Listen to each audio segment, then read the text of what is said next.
صابرین فی البأساء والضراء، ٹھیک ہے، کہ سختی کے دن آ جائیں یا مصیبت کے دن آ جائیں، تنگی کے دن آ جائیں، بیماری کے دن آ جائیں، جس طرح کے بھی حالات ہو ان میں آپ نے کیا کرنا ہے، والصابرین، ٹھیک ہے، کیا کرنا ہے، صبر کرنے والوں میں سے آپ نے بننا ہے، صبر کرنے، ٹھیک ہے، آپ کے اوپر کوئی آزمائش آ جاتی ہے، آپ کے اوپر کوئی پریشانی آ جاتی ہے، آپ کے اوپر تنگی آ جاتی ہے، تو ان دنوں میں آپ نے صبر کرنا ہے، یہ بھی نیکی ہے، ٹھیک ہے، یہ بھی نیکی ہے، ٹھیک ہے، اولئک الذین صدقوا، تو اللہ تعالیٰ فرماتے ہیں کہ یہی وہ لوگ ہیں جو سچے ہیں، یعنی وہ اپنے ایمان میں سچے ہیں، وہ اپنی اللہ کی محبت میں سچے ہیں، وہ اپنے اللہ کے حبیب کی محبت میں سچے ہیں، صرف محبت کے کھوکھلے دعوے کرنے والے نہیں ہیں، ٹھیک ہے، بلکہ یہ جتنی باتیں اللہ تعالیٰ نے بیان فرمائی ہیں ان سب کے اوپر عمل کرنے والے ہیں، ٹھیک ہے۔ اچھا، اس سے بڑھ کے اب آپ کو یعنی اپنے ابھی ہم نے دیکھا کہ روزے جو فرض کیے گئے ہیں وہ اس لیے کیے گئے ہیں کہ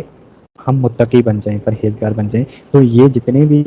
کام اللہ تعالیٰ نے بیان فرمائے ہیں جن کے اوپر عمل کرنا ہے، تو اللہ فرماتے ہیں کہ جو کوئی ان ساری باتوں پہ عمل کرے گا وہ کون ہوں گے، وَأُولَئِكَ هُمُ الْمُتَّقُونَ، یہی وہ لوگ ہیں جو پرہیزگار ہیں،